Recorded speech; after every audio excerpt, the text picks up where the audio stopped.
Hi. Hi, everyone. What a lovely small gathering, people. But having said that, thank you so much for removing the time and coming for this session. So honored to be speaking with the three of you. And the topic sort of, like I said, baffles me. Fiction, faction. But sure, let's talk about fiction and faction within that. I don't know what that means and where do the lines really blur. But before we start speaking about that, I would request each of them to read something from their works so that you get an idea of what they write and how it's going to sort of proceed with the subject. So we start with you, Andrew, and then Anupama, and then Ashok. You can, there anywhere, whatever you are comfortable with. Okay, thank you. Thanks everyone for being here. It's a real amazing experience and honor to travel to the Jaipur Literature Festival, which I've heard so much about for many years. I'm just going to read very briefly from the preface to my novel called The Gringa, and I don't know if there's a slide that's coming up with it. It appears not.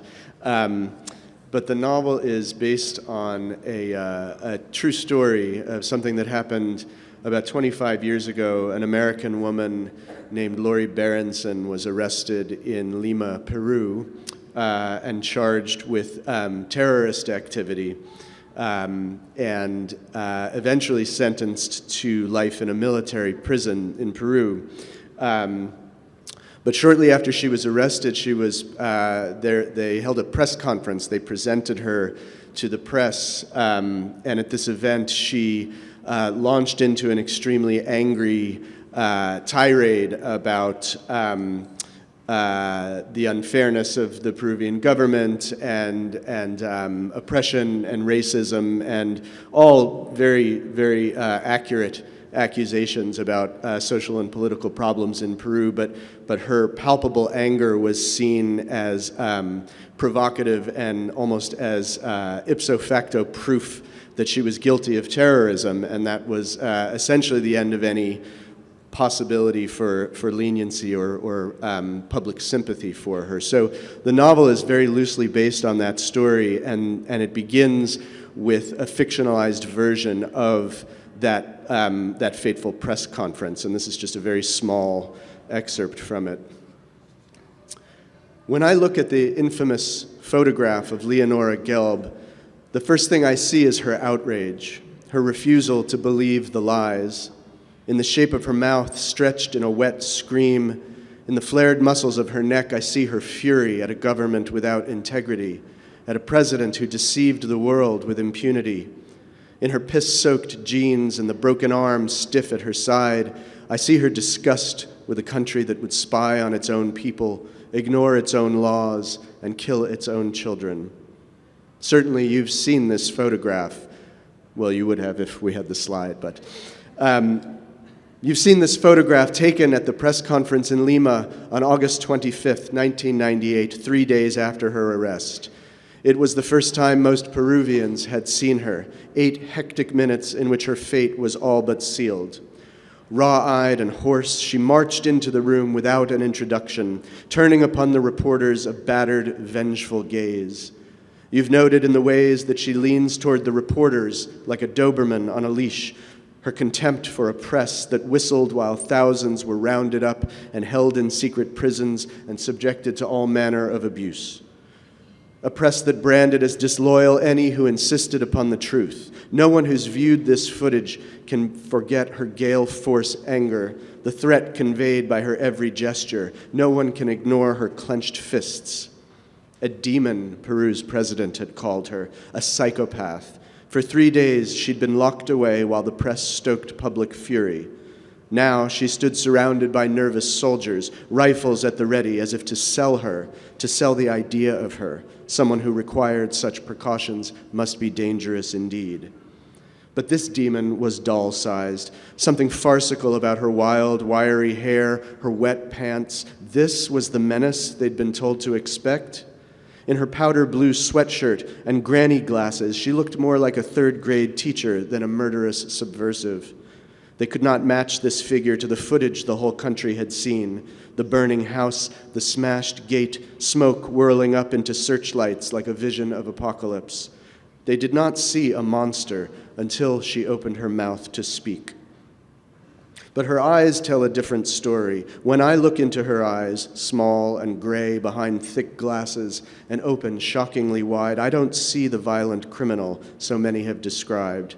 I see vulnerability, the pain of betrayal. I see innocence of a kind. But it's been 10 years since that disastrous press conference. I've been asked to find the real Leonora Gelb, a task for which no one could be less qualified. Thank you. Or would you like to?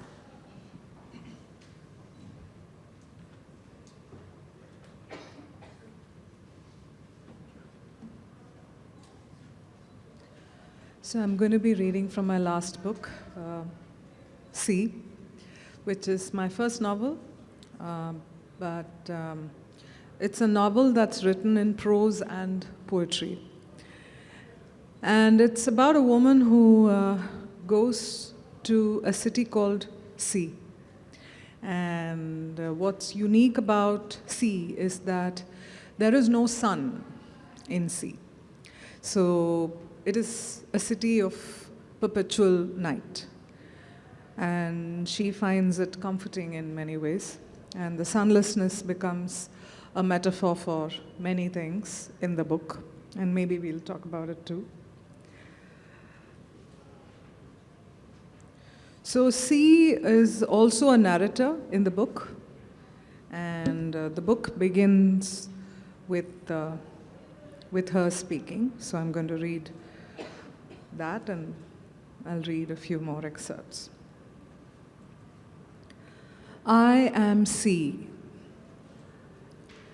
They write about places the way they write about themselves.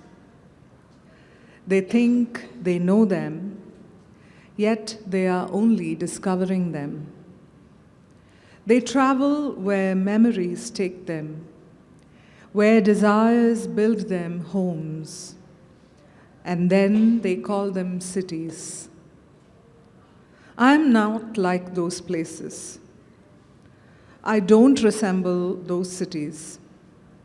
I have survived centuries without light. I have embraced darkness like a woman accepts life, with grace. My people have built their lives around perpetual night. I survive. I promise neither memory nor desire, yet travelers seek refuge in me. I invite neither pilgrims nor prophets, yet they throng my doors, seeking wisdom and solace. I welcome neither lovers nor dreamers, but they come to my gardens to fall in love. I am Sea.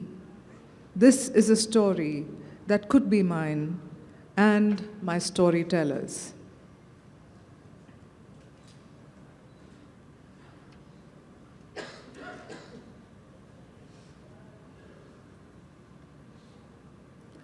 So every now and then, the protagonist goes to a city nearby where everything is normal, where there is sun and life goes on. So, and she goes there and observes things and people and lovers and what the sun does to them. So this is a small passage, and there is also a poem as part of it. Mind the gap. As soon as the train glides out of Sea, the landscape miraculously changes from dark to light. The cows I see outside are suddenly mooing from the book in my hands. I relish my unpoetic license, the delightful delirium of encountering daylight after a hiatus. The underbelly of the megalopolis is a fascinating multi-layered maze, a far cry from languorous Sea. If you were to cut a slice, you would see lines and passages cutting across each other like nerves. Through these, pass multitudes of people of different shapes, sizes, genders, and skin tones. Yet they all look the same. And they all share one purpose: getting to wherever they want to go as quickly as possible. They don't mind their manners, nor the gap. These bodies, swaying to the rhythm of the insomniac snake, these children of the hourless city, feet, coats, nails and all, the movers and the moved, the pushers and the shoved, the old and the young, men, women and dogs, bags, umbrellas and poetry, eyes down, nose up. These are the citizens of the underworld, 100 feet under. When they emerge into the day, into the world above, they scatter like grains and disappear into the city. Here, the sun shines, lighting up the darkest corners, the old buildings, parks, towers, churches, the conspicuous high-rises, and the broad river that lies like a colorless sari waiting to be folded. Thank you. Thank you, Anupama. Ashok.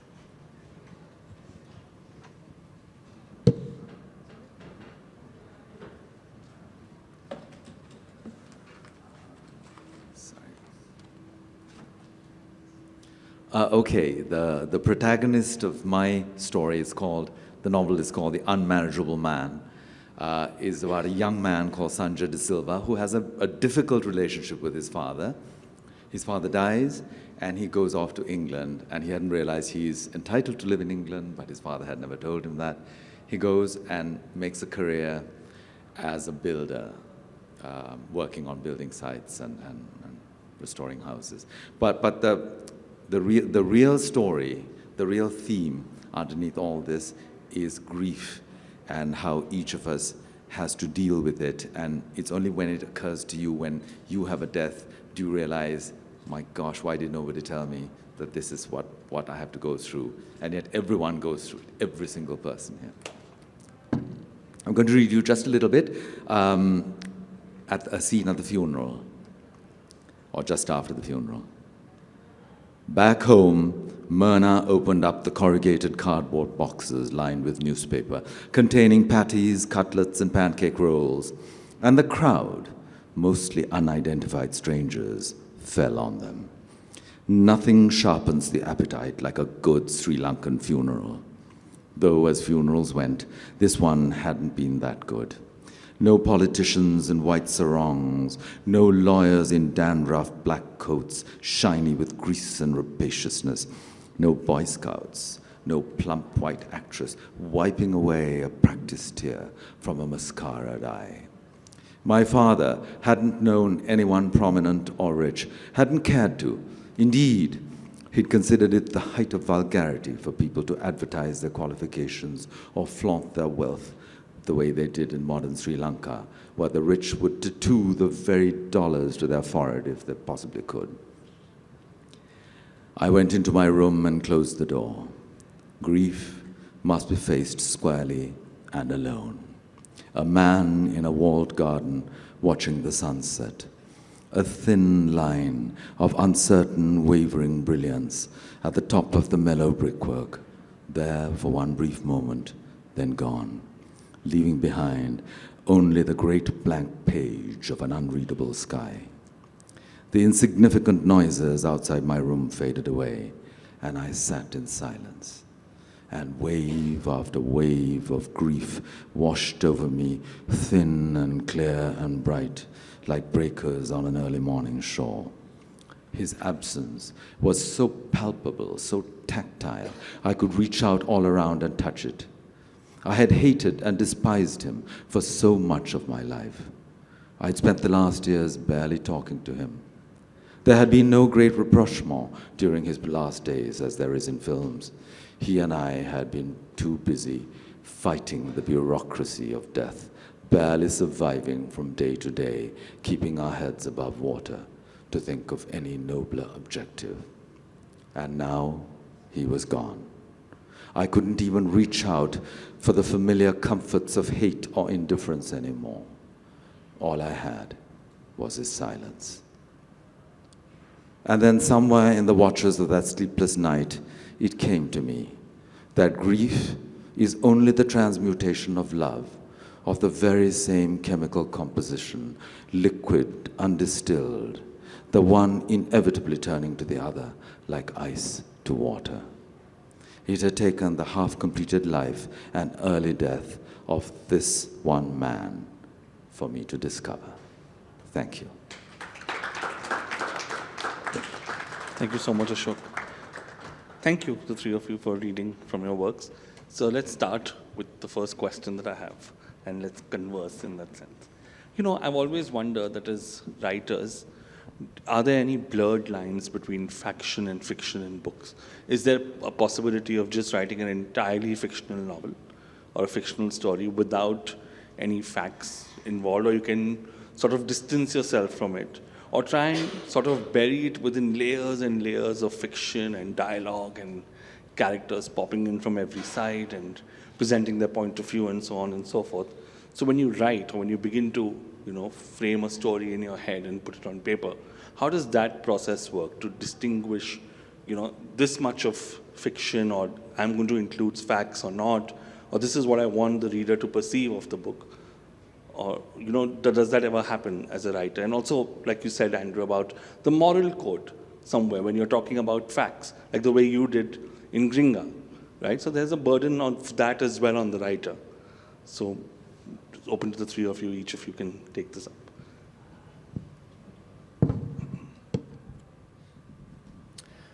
Well, I think that very, very quickly that your question takes us to something that's truly complex and in some ways mysterious at the heart of writing prose fiction, which is the distinction between what we might call fact and what we might call truth, right?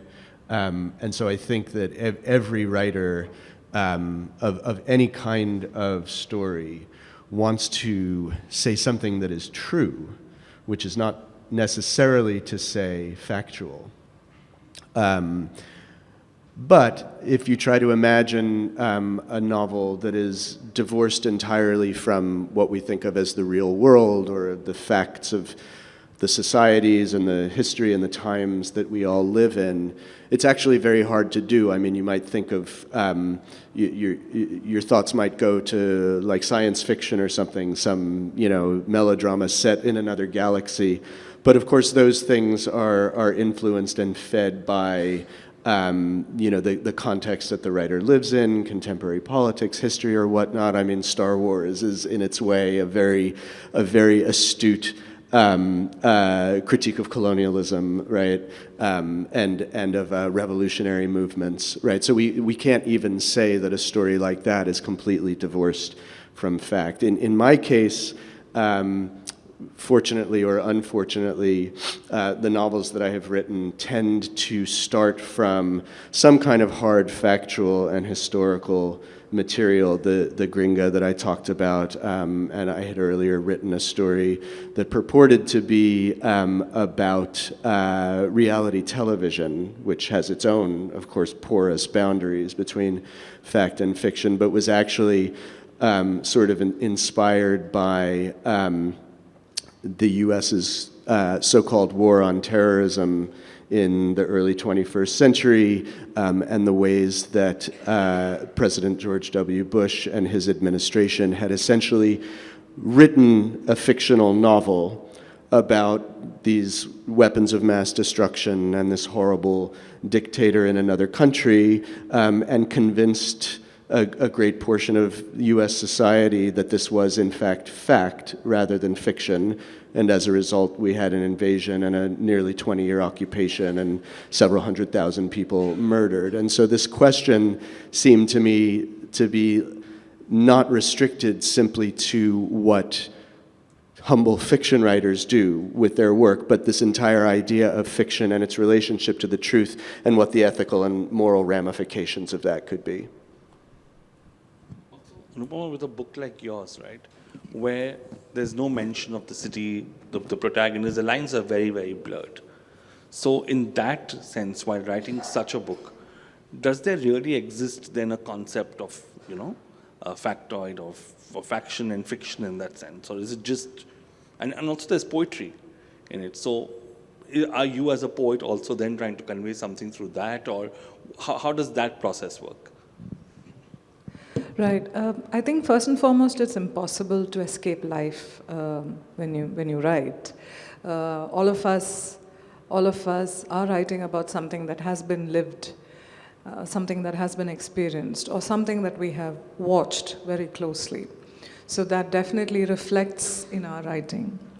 In this case, for instance, in the case of my book, writing, the process of it, the frustration and the solitude and the loneliness that go into it, they are all captured in one way or the other.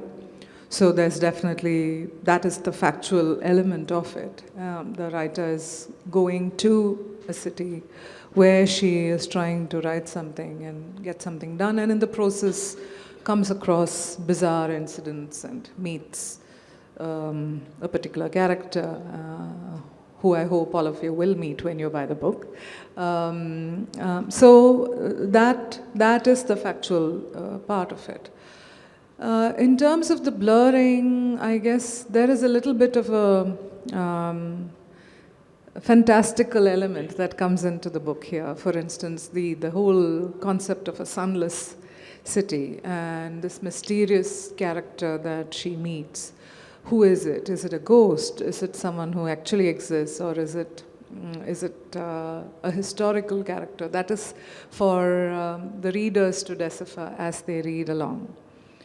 And in my case, I guess the fact that there is poetry as part of the narrative, the poetry also becomes a way to capture something that is true, at the same time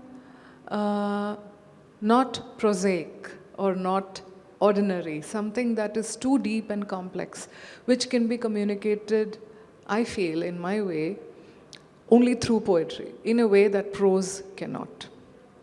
Because when you're writing a novel, if you want to kind of capture something that is deep and complex, and that is also the gift of the talented novelist,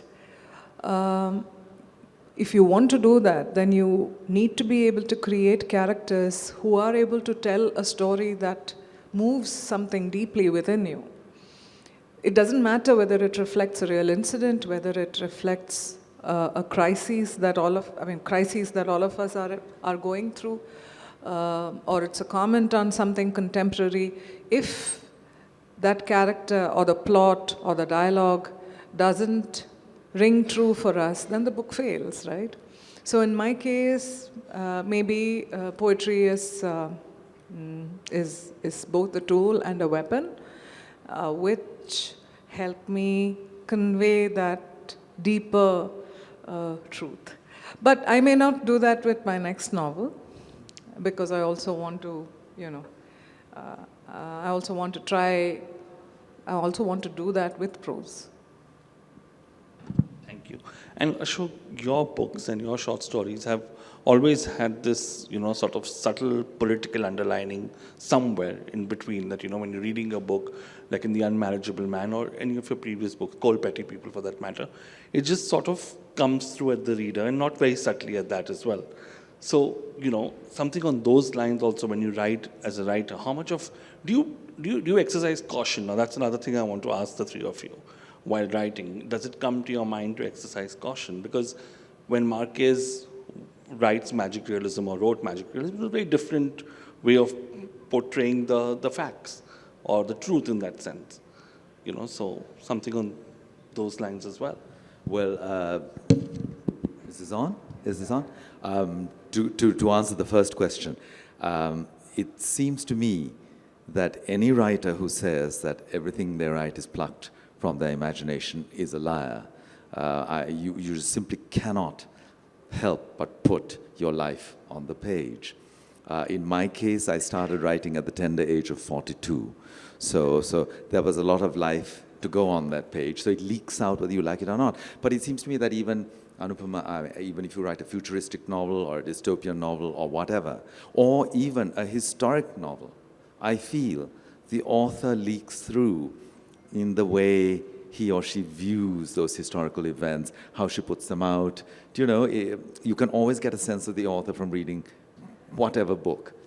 With fiction, I feel that it's rather like you said about poetry, that poetry helps to kind of get at a truth better than fiction. I think fiction also, in its smaller way, is able to fix the truth in a way that non-fiction can't.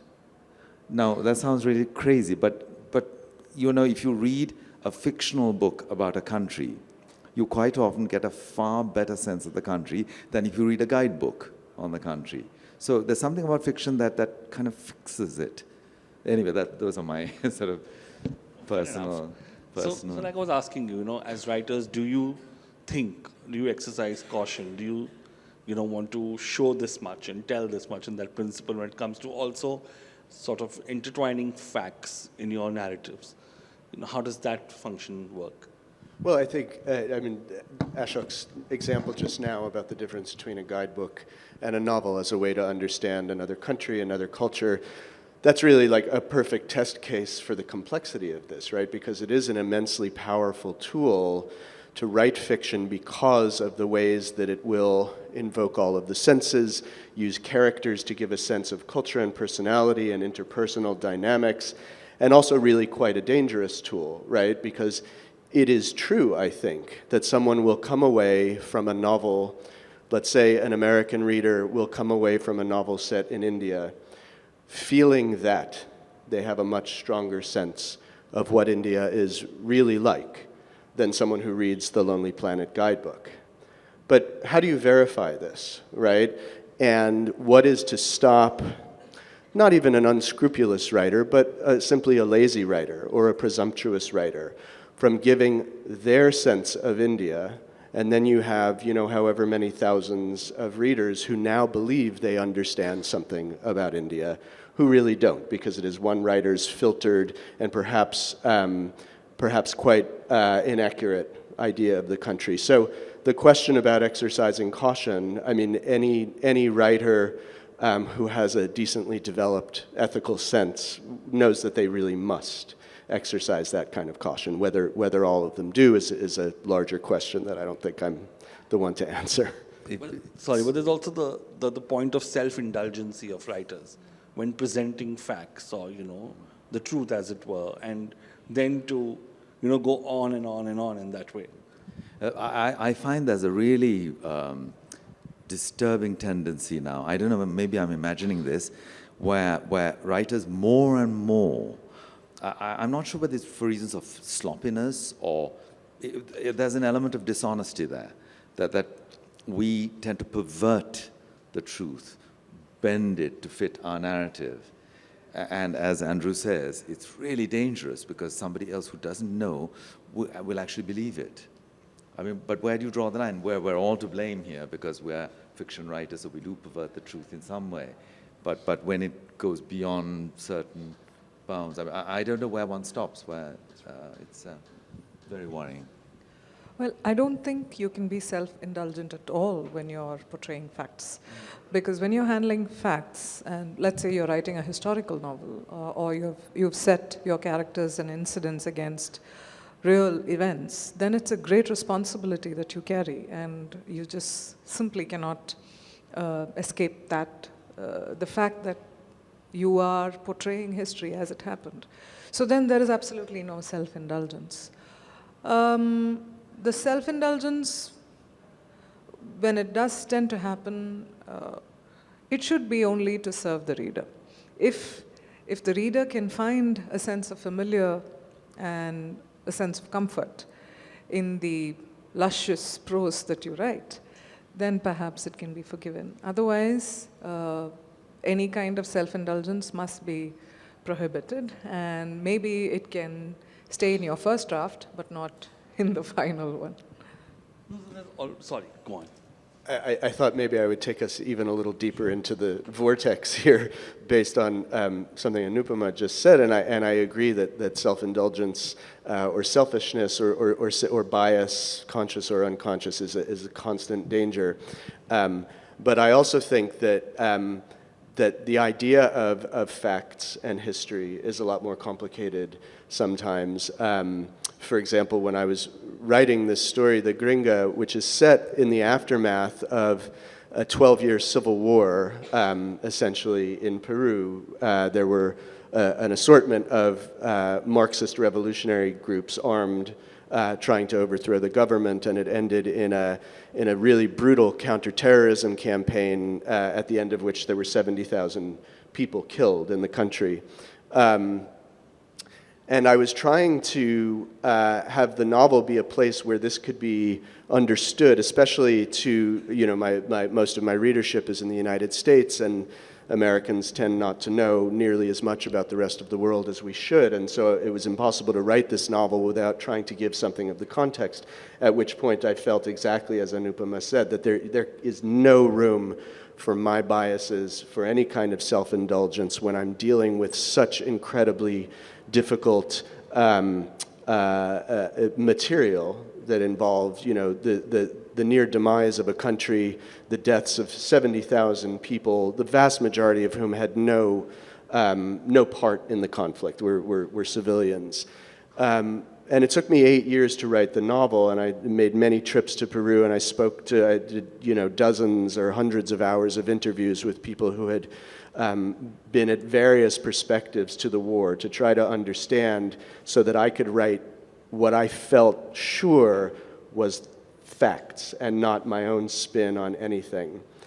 But all of my notes were in so much conflict with one another, and so many of the people I spoke to had such different, even down to what we think would be objective material like the date of a certain massacre or the number of people killed at a certain demonstration.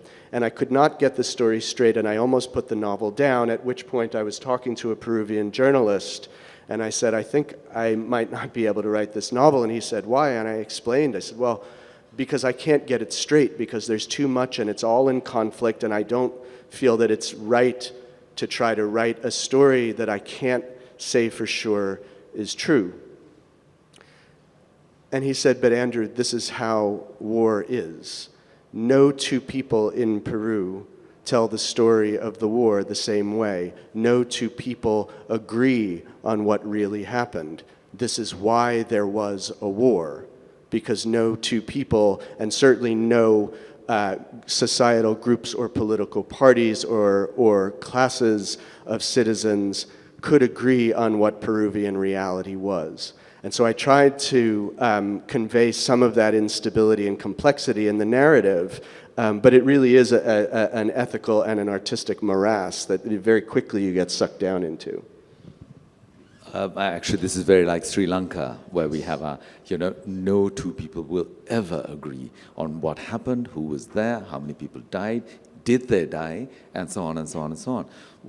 It's incredibly difficult. It also gets worse because quite often a well-meaning outside world or outside audience expects certain answers of you.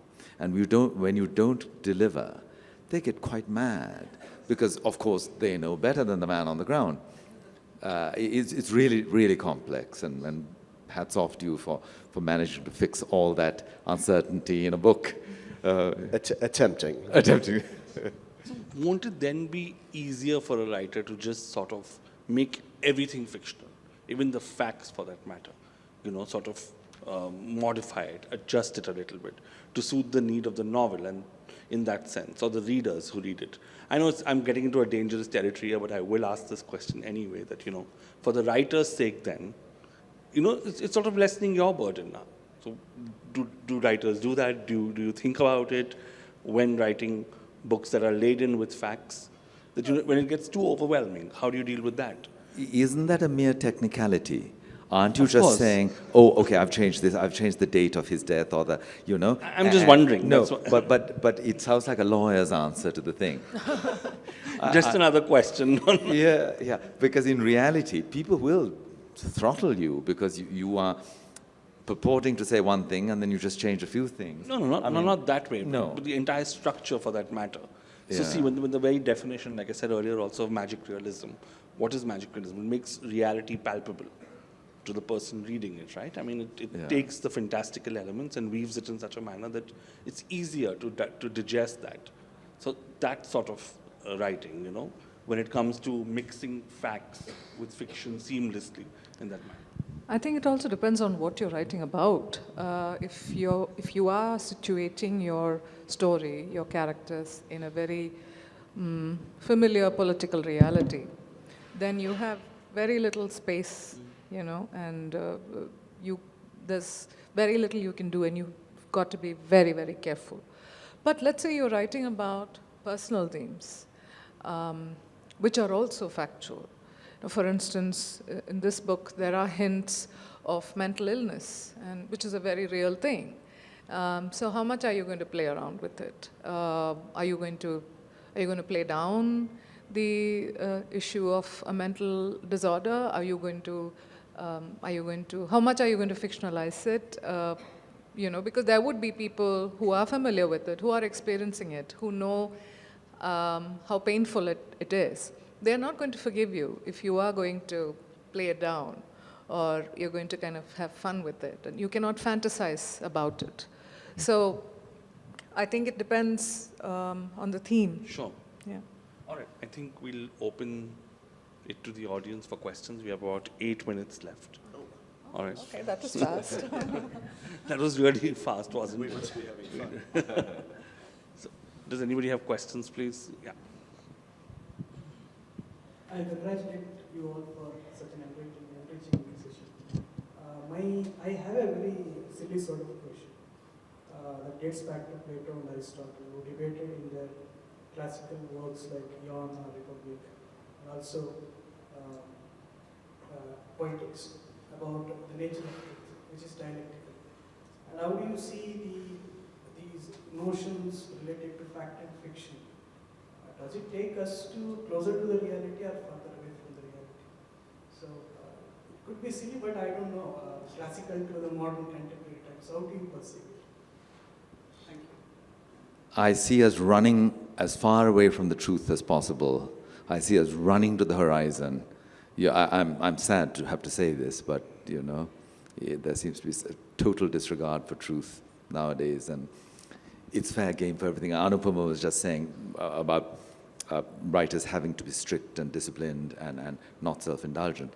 Well, where did that go with so much writing today? I think writing should help you understand reality.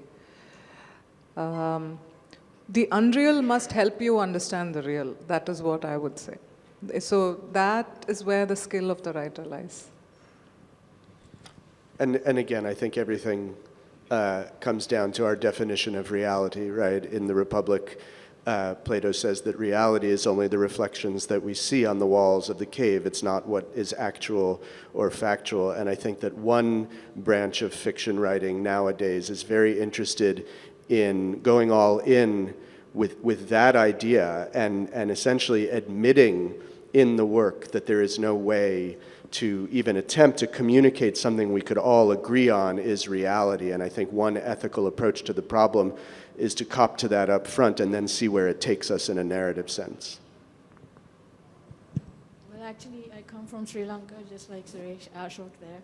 And what I understand is that this obfuscation of reality is a deliberate political tool. It is, there is a fact that happens, an event happens, but by the second or third day, there are alternate facts that are put out by the government, and that is why nobody in Sri Lanka knows what really happened. It's better now in the age of social media, but I'm presuming that's pretty much, I don't know, probably the same as what happened in Peru. Well, I think one definition of totalitarianism is an environment in which only one story is acceptable and only one story may be believed. Yes, please. Wonderful conversation, first of all. Hearing you, I felt that you all exercise precautions to get things right. But at the end of the day, fiction is just a great lie. So don't writers ever liberty to lie? Do they have to exercise so much precaution? Well, they seem to have the liberty, but I would say absolutely not. You know, you really do have a duty to the truth, even in its fictionalized form. But that's a personal opinion. I think you have to lie truthfully. There you are. Write it in a way that rings true. At the end of the day, writing, art reflects life, right? I mean, how can there be any kind of art without reality, without the truth? So, my question is, I think today the reality that I live in is so altered thanks to social media, and I don't know what is fact and fiction in real life. So when it comes to your fiction, which you're a master of, where do you draw the line? I mean, my brain is addled with all this, that's going on. I think earlier people used to read fiction to escape. Now they can't even do that.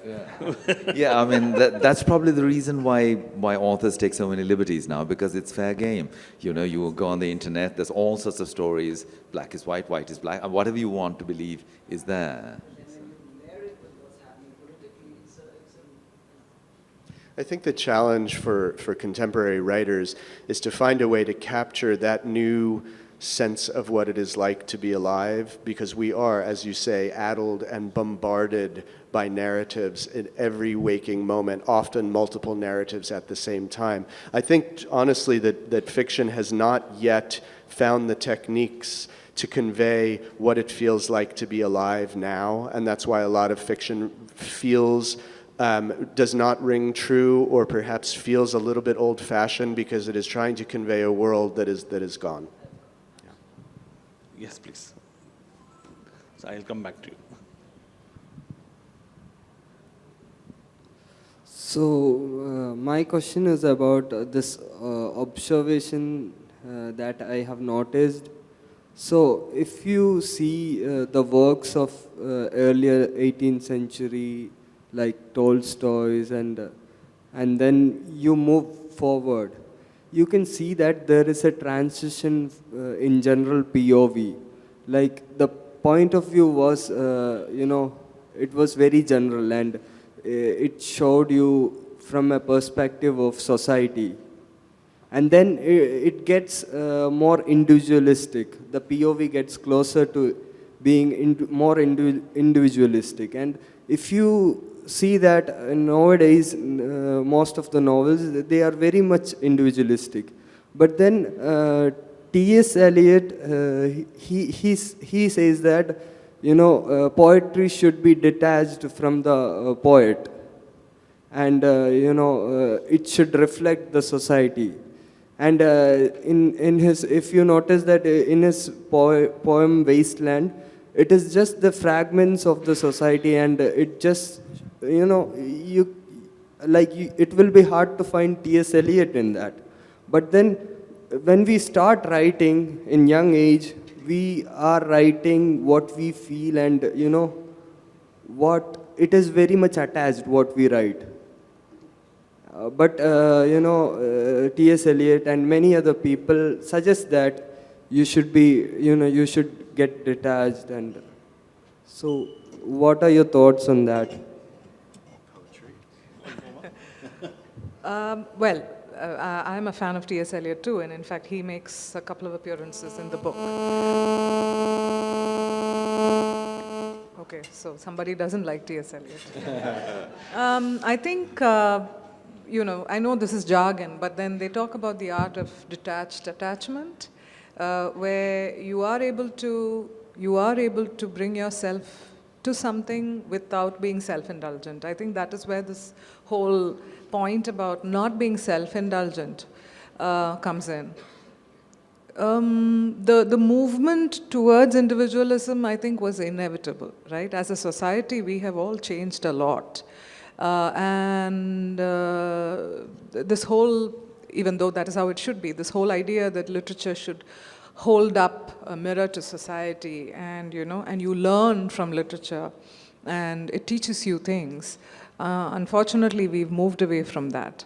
Literature is now for entertainment, literature is now for Netflix, literature is for many commercial purposes. And we, as a species, have also evolved. We have become a lot more self-indulgent, we have become, inward-looking, we are obsessed, we are insecure, we have many limitations, and we are frail. We've become much more frail, which explains crutches like Instagram and all those issues. But why aren't we writing about society the way we should be, or the way Eliot did, or why are we putting so much of ourselves into it? I think we are all writing about society in one way or the other. That is where the art of fiction comes in. Because it's impossible to escape life. That was my first point, in fact, right? Whether, what's happening in society, what's happening to women, or what's happening to our leaders, what's happening to countries, we all end up writing about it one way or the other. But to what extent is that autobiographical or self-indulgent? That's where the skill comes in. And it also becomes a personal choice. Am I going to write a poem about it? Am I going to write a novel about it? Am I going to write a short story about it? Poetry is often considered very personal and self-indulgent, but it need not be. Wasteland is a wonderful poem, but it isn't self-indulgent, right? It is a piece of mastery. So I think every novel should be like The Wasteland, if you ask me. Written, chiseled over time, and layers removed in order to get to the core. Thank you. Thank you so much. And one last question. I believe writing is a lot about projecting a certain emotion at that certain time and place. So for the case of historical fiction, would it be ethical to bend truth for the sake of projecting the emotions at that particular time and place?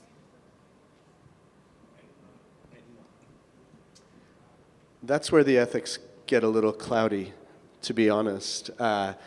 Because a novel, as you say, a novel that does not project some kind of emotional truth or emotional experience is not a novel that many of us would want to read. It's a lot to ask.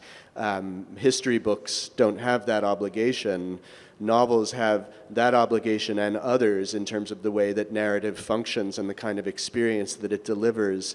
For me, one of the most difficult, but also one of the most exciting challenges of writing novels that have a historical basis or historical inspiration is to exist in exactly that tension between some kind of historical factual accuracy and, as Ashok said, the big lie that inevitably must be told, even if it's this simple fundamental lie that this character existed or said this thing or felt this thing, which of course a novelist cannot know and has no truth because the characters are fictional. So there's no way to resolve that tension. For me, it's exciting to try to live with that tension and see what it can produce. But that is not the same thing as saying that we're telling the truth.